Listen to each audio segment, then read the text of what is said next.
Hi hello guys, welcome to my channel. கடந்த 2 வருஷத்துக்கு முன்னாடி ஒரு யூடியூப் சேனல் ஸ்டார்ட் பண்ணேன். ஜஸ்ட் 3 வீடியோ தான் போஸ்ட் பண்ணேன். பல ரீசனால் அந்த சேனலை நான் டிஸ்கண்டினியூ பண்ணிட்டேன். இது என்னுடைய புது சேனல்.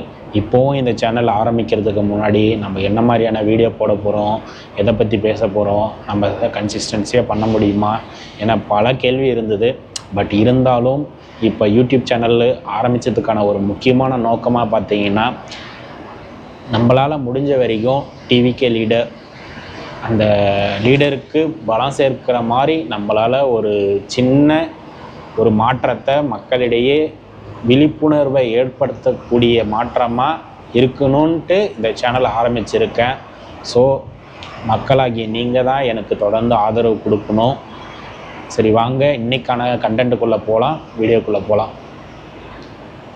ஆக்சுவலாக டுடே இன்றைக்கி பார்த்தீங்கன்னா விஜய் அவர்கள் வேலூரில் ஒரு மீட்டிங்கில் பேசியிருப்பார். என்ன பேசியிருப்பாருன்னா, அந்த ஸ்பீச்சில் 5 ஆண்டுகளுக்கு ஒரு முறை நடக்கக்கூடிய சாதாரணமான ஒரு தேர்தல் கிடையாது, அடுத்த 50 வருஷத்துக்கான தேர்தலாக தான் இது இருக்க போகுது அப்படின்னு பேசியிருக்காரு.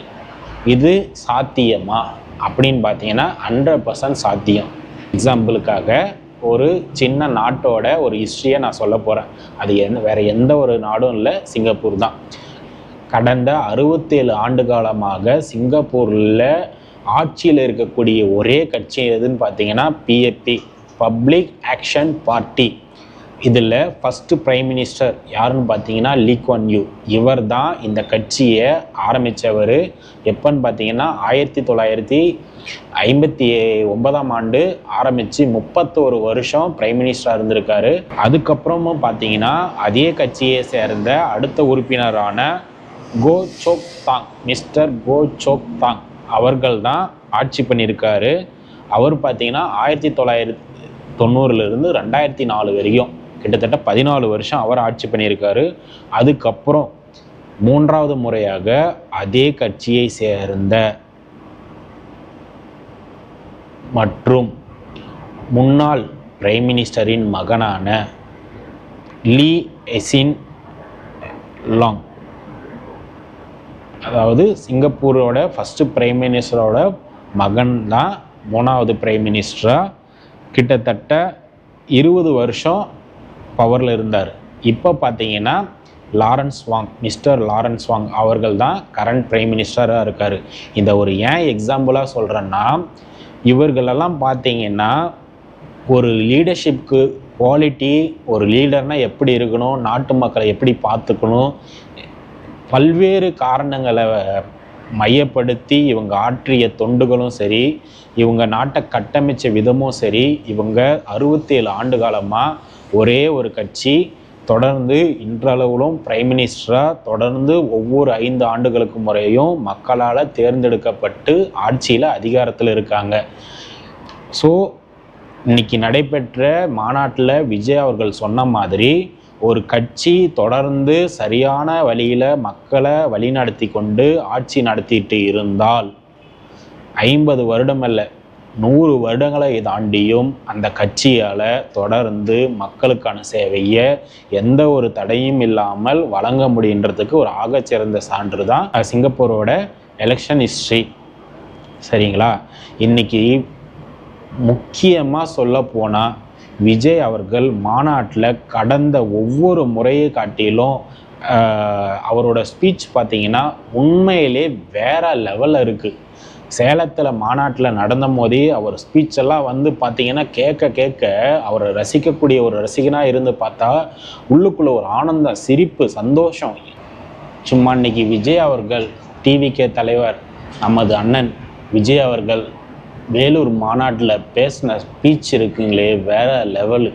வேலூர் வெயில் எப்படி சுட்டெரிக்குமோ அதுக்கு ஏற்றாற் போல் அவரோட வார்த்தைகளும் ஆப்போசிட் பார்ட்டிக்கு அப்படி சுட்டெரிக்கிற அளவுக்கு அமைஞ்சிருக்கு. இந்த மாதிரி ஒரு தரமான ஸ்பீச்சை தான் நாங்கள் எதிர்பார்த்துட்டு இருந்தோம் ரொம்ப நாளாக. அவர் ஆரம்பிச்சிட்டாரு.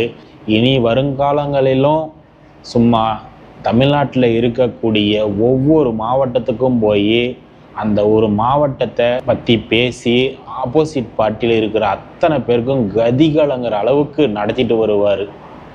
சரிங்களா? இது நிச்சயம் அவர் போக்கில் அவர் எப்படி பிரச்சாரம் ஆரம்பித்தாரோ அது போக்கில் விட்டுருந்தா நார்மலாக இருக்கிற குறைகளெல்லாம் சுட்டி காட்டிட்டு அவர் பிரச்சாரம் பண்ணி முடிச்சிருப்பார். பட் எதெல்லாம் நடக்கக்கூடாதுன்னு நாங்கள் பொதுவாக எதிர்பார்த்தோமோ அதெல்லாம் அரங்கேறிச்சு. பட் அது வருத்தப்படக்கூடிய விஷயந்தான். நாங்கள் அதுலேருந்து மீண்டு வந்துட்டோம். நம்ம என்னன்னைக்கும் தலைவருக்கு சப்போர்ட் பண்ணுவோம். சிங்கப்பூர் நாட்டில் எப்படி ஒரு ஜனநாயக முறைப்படி கடந்த 67 ஆண்டுகளாக ஒரே கட்சி ஆட்சி நடத்துதோ அதே மாதிரி நம்ம தமிழ்நாட்டில் இந்த ஆண்டு முதல் அடுத்த 50 ஆண்டுகளுக்கும் தாண்டியும் இவருடைய அமைப்பானது தொடர்ந்து செயல்படுன்ற ஒரு நம்பிக்கையில் நம்ம இந்த முறை ஆதரவு தருவோம். எண்ணற்ற கணக்கான தொண்டர்கள் அவர் பின்னாடி திரண்டு வரதை பார்த்தா எனக்கு சந்தோஷமாக தான் இருக்குது. என் மனசுக்குள்ளே உள்ளுக்குள்ளே ஒரு பயம் இருந்துட்டு தான் இருக்குது, ஜெயிப்பாரான்ட்டு. ஆஸ் ஏ காமன் மேனாக நான் பயப்படுறது தப்பு இல்லை. அவர் தைரியமாக இருக்கார்.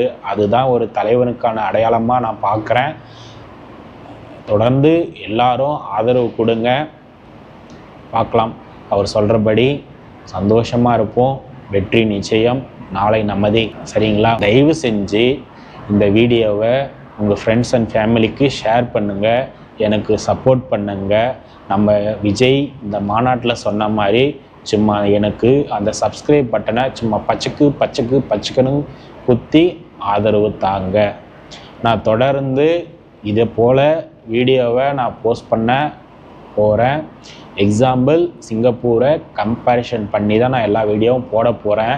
அடுத்த எப்படி சிங்கப்பூர் செழிப்பாக இருக்குது, இவங்க எப்படி கட்டமைச்சிருக்காங்க, நம்ம ஏன் இதை நம்மளால் பண்ண முடியல, எப்படியெல்லாம் தமிழ்நாடு மாறணும் அப்படின்ற ஒரு ரியல் டைம் எக்ஸாம்பிளை கம்பேர் பண்ணி காட்டி அடுத்த வீடியோவை போட போகிறேன். ஸோ மக்களாகிய நீங்கள் எனக்கு ஆதரவு தரணும். கடந்த 2018ஆம் ஆண்டிலிருந்து நான் சிங்கப்பூரில் ஒரு சராசரி மனிதனாக வேலை செஞ்சிட்ருக்கேன். எனக்கு இந்த ஊருக்கு வந்த புதுசில் ஒரு நார்மலான லைஃப் தான் வாழ்ந்துட்டு இருந்தேன். வேலைக்கு போவேன், அப்புறம் வீட்டில் ரெஸ்ட் எடுப்பேன், வேலைக்கு போவேன், வீட்டில் ரெஸ்ட் எடுப்பேன். நான் இந்த சிங்கப்பூரை கொஞ்சம் எக்ஸ்ப்ளோர் பண்ண ஆரம்பித்த போது தான் நான் ஒரு பெரிய விஷயத்தை ரியலைஸ் பண்ணேன். அது என்னன்னா, நம்ம தலைவர் சொல்கிற மாதிரி சமத்துவம் இங்கே அனைவருக்கும் சமன்ற மாதிரி இருக்குது. இதை பற்றி நம்ம ஃபியூச்சர் வீடியோவில் தொடர்ந்து பேசுவோம். சரிங்களா? இந்த சிங்கப்பூரை ஒரு ரியல் எக்ஸாம்பிளாக எடுத்துக்கிட்டு இங்கே இருக்கிற தலைவர்களை எடுத்துக்கிட்டு நம்ம தமிழ்நாட்டில் இம்ப்ளிமெண்ட் பண்ணால் எப்படியெல்லாம் இருக்குன்ற ஒரு அடிப்படையான விஷயத்தை நம்ம அடுத்தடுத்த வீடியோவில் பார்க்கலாம். ஸோ என்னுடைய ஒரே ஒரு ஆசை, கனவு, லட்சியம்னு சொல்ல முடியாது, கனவு, ஆசை இப்போதைக்கு நம்ம தலைவர் விஜய் ஜெயிச்சு மக்களுக்கான பணி செய்வார், மக்களுக்கான தலைவராக இருப்பார்ன்ற ஒரு நம்பிக்கையில் அவருக்கு சப்போர்ட் பண்ண உங்களை நான் வேண்டி கேட்குறேன்.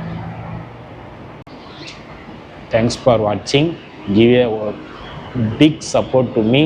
Thank you for all of us. Thank you.